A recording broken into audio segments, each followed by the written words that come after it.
श्री गौरव पारधी जी, समय का ध्यान रखें। आदरणीय सभापति सदस्यों महोदय, का माननीय आपका सभी संरक्षण सदस्यों का लेते हुए निवेदन है। थोड़े विषय ऐसे उठ गए कि समय की मैं थोड़ी मर्यादा को पार करना चाहूँगा। सहयोग करें, प्रारंभ करें। शुरुआत करना चाहूँगा, एक विषय थोड़ी देर पहले उठा, हमारे सम्मानीय वरिष्ठ सदस्य बाला बच्चन जी और हमारे वरिष्ठ शैलेंद्र जी भाई साहब। शैलेंद्र जी भाई साहब ने जो आंकड़ा दिया था वो था total debt to GSDP ratio, और बाला बच्चन जी जिस बात की बात कर रहे हैं वो फिस्कल डेफिसिट से जुड़ा हुआ है। तो दोनों विषय जो हैं अलग अलग हैं, इसलिए मैंने क्लियर कर दिया। माननीय हमारे वित्त मंत्री जी से अपेक्षा कर रहे थे, पहले ही मैंने इस बात को क्लियर कर दिया। एफआरबीएम एक्ट जो है वो फिस्कल डेफिसिट से जुड़ा है, और शैलेंद्र जी भाई साहब जो बोल रहे थे वो टोटल डेट टू जीएसडीपी है। तो इस बात को आगे बढ़ाते हुए मैं बधाई देना चाहूँगा हमारे वित्त मंत्री जी को, और मैं देख रहा हूँ ये लगातार इस कार्यकाल में हमारा तीसरा सप्लीमेंट्री बजट है। एक पहचान बनती जा रही है मध्य प्रदेश की कि जो हमारे सप्लीमेंट्री बजट आते हैं वो कैपिटल ओरिएंटेड होते हैं। इस बार भी लगभग 58% जो एक्सपेंडिचर है वो कैपिटल एक्सपेंडिचर है, और उसमें भी इस पूरे बजट का 2335 जो कि सदन में रखा गया है। एक चर्चा और आई थी, किसी ने बोला था 2356, तो जो 21 जो है वो 21,000 करोड़ का जो आंकड़ा है वो सदन में भारित है, यानी उस पर कोई चर्चा नहीं होनी है, उस पर कोई वोट नहीं होना है। तो 2335 करोड़ के इस बजट में लगभग 68% 68% जो है वो स्वास्थ्य के ऊपर है। मैं इसके लिए पुनः बधाई देते हुए एक नया आंकड़े पे हम पहुंचे हैं। मध्य प्रदेश के इतिहास में लगभग पहली बार ये हो रहा है कि 1.58% हम जीएसडीपी के प्रतिशत का स्वास्थ्य विभाग में खर्चा करने जा रहे हैं। मैं समझता हूं इसको बधाई देना चाहूँगा, याद दिलाना चाहूँगा कि 2002-03 में ये आंकड़ा 1% होता था जीएसडीपी का। तो पुनः इसके लिए बधाई देते हुए, लेकिन मेरी छोटी सी मांग हमेशा रहेगी कि कटंगी का जो हमारा सामुदायिक स्वास्थ्य केंद्र है उसको सिविल अस्पताल में उन्नयन किया जाए। माननीय स्वास्थ्य मंत्री जी चले गए, मैं ये मांग उनके सामने रखूंगा। बहुत कर्जे की भी चर्चा चली, एक छोटी सी बात मैं सबके सामने रखना चाहूँगा।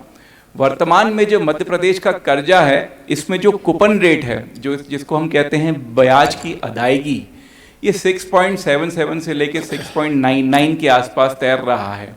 एक जमाना था जब ये 8% से ऊपर होता था। तो ये इस बात का सूचक है कि जो लोग ये बॉन्ड खरीदते हैं उनका मध्य प्रदेश की इकोनॉमी में, मध्य प्रदेश की अर्थव्यवस्था में विश्वास बढ़ गया है, और इस विश्वास का सूचक है कि आज हमारा कूपन रेट जो है वो घट के 6.88 पे आ गया है। बहुत सारी चर्चाएं हैं, बहुत सारी बातें हैं। एक जल संसाधन की जरूर चर्चा करूंगा कि इस बार बजट में भारित ही है, लेकिन माननीय मंत्री जी से निवेदन करूंगा कि मेरे विधानसभा क्षेत्र में सीते कसा से नहले सरा को जोड़ने वाली नहर की आप अनुमति दीजिए, वो लिफ्ट इरिगेशन की अनुमति दीजिए, तो मैं और तारीफ करूंगा। अगली बार के बजट में आपके विभाग को धन्यवाद भी ज़्यादा प्रेषित करूंगा।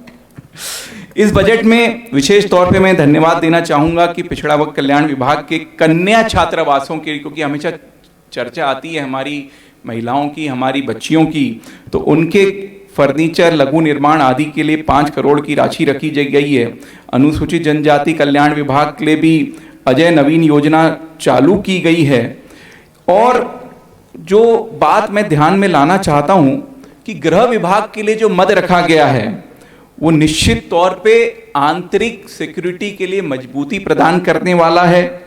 इसके अलावा निर्भया फंड को बढ़ाया गया है। हमारे जो पुलिसकर्मी हैं उनके स्वास्थ्य को भी ध्यान में रखते हुए आगे बढ़े गए हैं, और जो इंटेलिजेंस गैदरिंग एक्टिविटी है उस पर भी ध्यान रखा गया है। बधाई देना चाहूँगा कि national mission for edible oil seed, इसका कहीं ना कहीं पूरे इंपोर्ट से, भारत की अर्थव्यवस्था से जुड़ा है कि कहीं ना कहीं हमको ट्रेड डेफिसिट भी देता है। तो इस और भी सरकार ने ध्यान में रखते हुए एक राशि यहाँ पे आवंटित की है। साथ ही साथ नगरीय विकास एवं आवास विभाग के द्वारा एक जो ईबी पॉलिसी के लिए यहाँ पे मद रखा गया, और प्रधानमंत्री ई बस सेवा हेतु जो रखा गया है, ये आने वाले भविष्य के लिए हमारे वैश्विक क्लाइमेट चेंज की दिशा में एक पॉजिटिव कदम है। इसके लिए पुनः मैं नगरीय प्रशासन विभाग और हमारे वित्त मंत्री जी को बधाई देना चाहूँगा। लोक निर्माण विभाग ऐतिहासिक कदम उठा रहा है। मैं समझता हूँ पिछले 1.5 साल में जो कार्य किए गए हैं उसके लिए बधाई देते हुए सड़क सुरक्षा के लिए जो मद किया गया है, साथ ही साथ मुख्य जिला सड़क के लिए जो मद रखा गया है और सीआरएफ के लिए जो वृहद पुलों के निर्माण के लिए मद रखा गया है, मैं उसके लिए भी आपको बधाई देता हूं। एक चर्चा चली थी, हमारे भैया ने सुबह संस्कृत को लेकर चर्चा की, तो मैं आप सबके ध्यान में लाना चाहूंगा कि लगभग 16 करोड़ की राशि संस्कृत विश्वविद्यालय के लिए रखी गई है। इसके लिए आज सुबह की बात को आगे बढ़ाते हुए एक बार सबके लिए मैं बधाई प्रेषित करता हूं। आने वाले समय के हिसाब से drone, global capacity centre, semiconductor, जो कि हमारे आने वाले भविष्य होने वाले हैं, उसके लिए भी इसमें ध्यान रखा गया है। तो मैं समझता हूं कि एक बहुत ही सारंगिक बजट है। मैं 2 बातें रख के अपनी बात को खत्म करूंगा। नहीं, एक बात बोलना भूल गया। बहुत चर्चा चल रही है कि उद्योग के लिए जो हो रहा है, इससे क्या होगा, क्या होगा, क्या होगा। मैं आज सदन में ये बात रखना चाहूंगा कि आने वाले समय में आप देखेंगे कि भारत के नक्शे में मध्य प्रदेश उद्योग के जगत में अपनी एक पहचान बनाएगा। और एक बात, 90 के दशक में जब लिबरलाइजेशन हुआ और पूरा देश औद्योगिकरण की तरफ बढ़ा, जब आंध्र प्रदेश, महाराष्ट्र, गुजरात जैसे राज्य अगर उस दिशा में बढ़े और अगर हमने वो बस छोड़ी, तो उसके लिए मैं बताना नहीं चाहूंगा कि 90 के दशक में किसकी सरकार थी। हम सब जानते हैं कि किसकी सरकार थी, वो बस हमने छोड़ दी थी। सुरेश जी संक्षेप ना करें। आखिरी बात, गौरव जी पटवारी की सरकार संक्षेप थी। करके नहीं, समाप्त करें। 93 से 93 पटवारी की सरकार थी। देखिए रोकना जी, देखिए 92 में पटवा जी की सरकार चली गई, 93 से लेके आप ही की सरकार थी, और वही समय था जब उद्योग की दिशा में सारे राज्य बढ़े, हम पीछे रह गए थे।